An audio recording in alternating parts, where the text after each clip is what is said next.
Welcome back to Throttle Tribe. Every dealership has a few bikes they'd do anything to get rid of. We're talking about Japanese motorcycles that promised performance, style, or value, but missed the mark. Here's a list of 7 models that were supposed to fly off the lot but ended up collecting dust in the showroom. Number 7, Suzuki GSX's 1000F. Built to satisfy both the thrill seeker and the long-distance rider, this machine was Suzuki's bold take on the sport touring category. It is powered by a 1004 cubic centimeter inline 4-cylinder engine that produces 148 horsepower and 78 pound-feet of torque. That engine is derived from the same platform as the GSXR 1000, tuned for street use with more mid-range torque and smoother power delivery. While the performance is impressive on paper, the riding experience told a different story. The ergonomics designed to be more relaxed than a sport bike were still too aggressive for true touring comfort.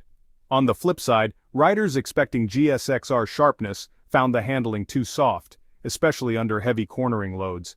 The styling split opinions too, with an oversized front fairing and a body profile that looked more commuter than track-ready. At a starting price of $13,149, the GSX's 1000F landed in a tricky spot.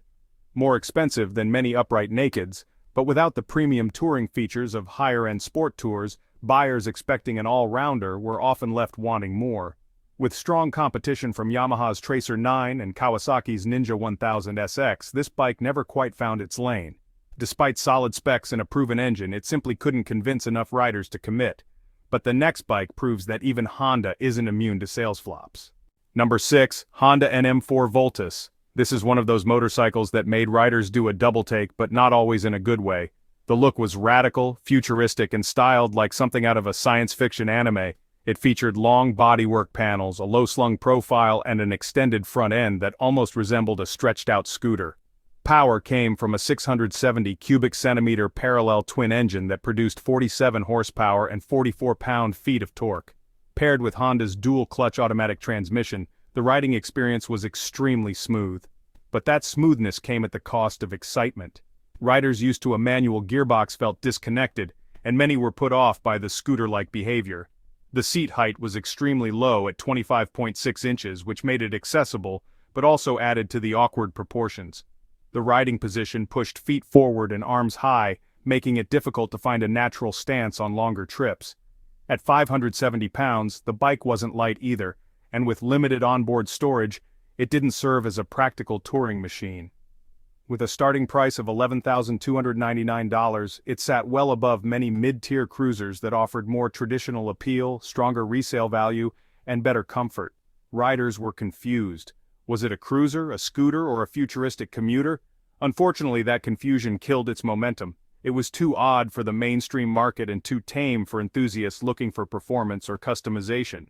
The NM4 Voltus may have looked cool to the right niche, but it failed to win over core cruiser fans. For most, it was a novelty, interesting to look at but not something they wanted to take home. And if that looks strange, wait until you see the next cruiser that couldn't cruise into anyone's garage.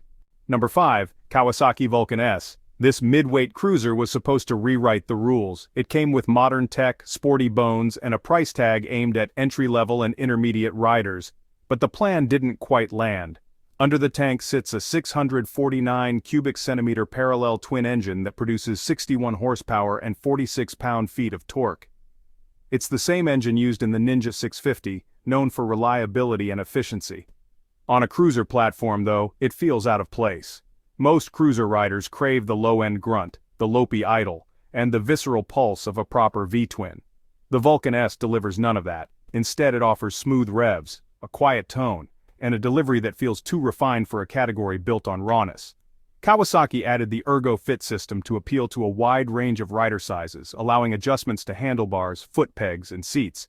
And while the low seat height and neutral steering make it beginner-friendly, it's not enough to win over seasoned riders looking for soul and character. Visually, it walks an odd line.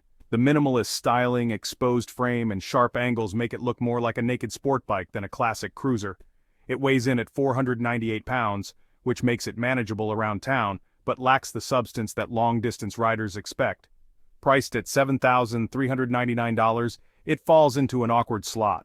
Riders willing to spend a bit more often choose used Harley-Davidson models or other options that deliver a more traditional cruiser experience. The Vulcan S tried to serve two masters, sport and cruiser, and ended up not fully satisfying either.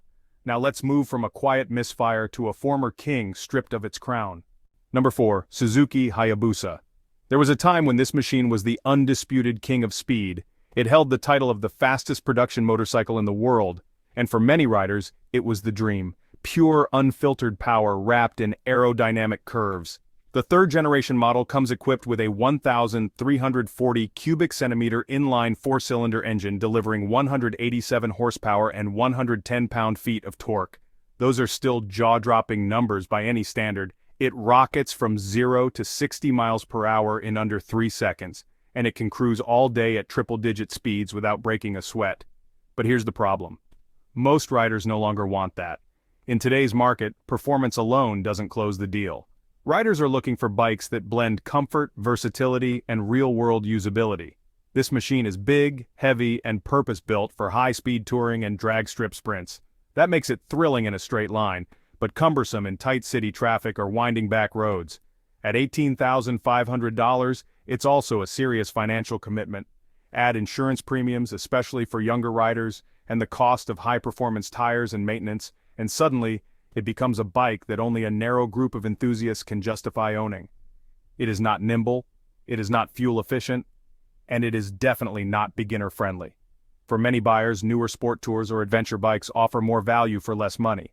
As a result, this legend of speed is now one of the most overlooked bikes in showrooms today. Its reputation remains iconic, but in practice, the market has moved on.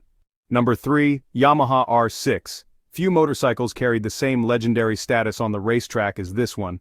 Lightweight, aggressive, and high-revving, it was a favorite among skilled riders and track day warriors. Powered by a 599 cubic centimeter inline four-cylinder engine, it delivered an impressive 123 horsepower and 42 pound-feet of torque. Those numbers made it one of the most potent supersport motorcycles in its class. The chassis was razor-sharp, the suspension fully adjustable, and the braking system top-tier, offering precise control at high speeds. Everything about it screamed performance, but that came with a cost. Daily usability was never part of its design language. The riding position was extreme, forcing the rider into a full tuck, and the suspension felt harsh on anything other than smooth pavement. For commuting, it was uncomfortable. For long-distance rides, it was borderline punishing. That aggressive design, once its strongest asset, became a liability in a shifting market. As emissions regulations tightened in the early 2020s, this model was eventually pulled from production after the 2021 model year. Its replacement, the R7, took a more practical approach, offering better ergonomics and more accessible performance. Despite its unmatched track record, this bike found itself boxed into a niche too narrow for most modern riders. With a price tag of $12,299 at launch, it was also pushing into the territory of larger, more versatile motorcycles. Today, dealerships still holding on to unsold inventory are finding fewer and fewer takers. It remains a legend, but only for a very specific kind of rider. But what if a bike failed not because it was aggressive, but because it was too nice? Number 2. Honda CTX 700. This machine was built with comfort, practicality, and simplicity in mind, but somehow it ended up as one of the most overlooked motorcycles in its class. Power comes from a 670 cubic centimeter parallel twin engine delivering 48 horsepower and 44 pound-feet of torque. Those numbers are modest, but they were never meant to blow riders away. The focus here was on relaxed cruising, smooth performance, and ease of use. That's why it came with a low seat height, forward controls, and even the option for Honda's automatic dual-clutch transmission. For commuters or newer riders, it offered an intimidating experience. But for more seasoned bikers, especially cruiser enthusiasts, it missed the mark completely. The styling didn't help. It leaned toward a futuristic look but lacked the chrome, muscle, and attitude that cruiser fans love. Riders expecting the low rumble and deep pull of a V-twin were disappointed by the mellow parallel twin feel. And while it offered decent wind protection and respectable fuel economy, it lacked the performance, sound, and street presence that make a cruiser memorable. At $7,699, the CTX 700 was priced to compete with more iconic bikes that simply delivered more character and curb appeal. For some riders, it offered everything they needed. For most, though, it just didn't offer enough of what they wanted. Now let's talk about a motorcycle that tried to be everything and ended up being nothing. Number 1, Honda DN01. There are motorcycles that break the mold, and then there are motorcycles that shatter it so completely that buyers don't even know what they're looking at. This is a perfect example of the latter. It was introduced as a futuristic hybrid between a sport bike, a cruiser, and a scooter, but it ended up alienating fans of all three categories. At its core is a 680 cubic centimeter V-twin engine producing 61 horsepower and 47 pound-feet of torque. That engine was paired with Honda's human-friendly transmission, a continuously variable automatic gearbox designed to simplify the riding experience. But for many seasoned riders, the lack of gear control made the ride feel numb. And for new riders, the bike's size and price were intimidating. Visually, the design was unlike anything else on the market at the time. With sweeping body panels, an extremely low seat, and wide front fairings, it looked more like a concept sketch than a production motorcycle. It sat low, stretched long, and rolled on a relaxed chassis that made parking lot maneuvering easy but robbed the bike of any real sport handling. Weighing in at 595 pounds and with limited cornering clearance, it did not perform like a cruiser or a sport bike. Its ergonomics confused riders as well. Too forward for casual cruising, too laid back for spirited riding.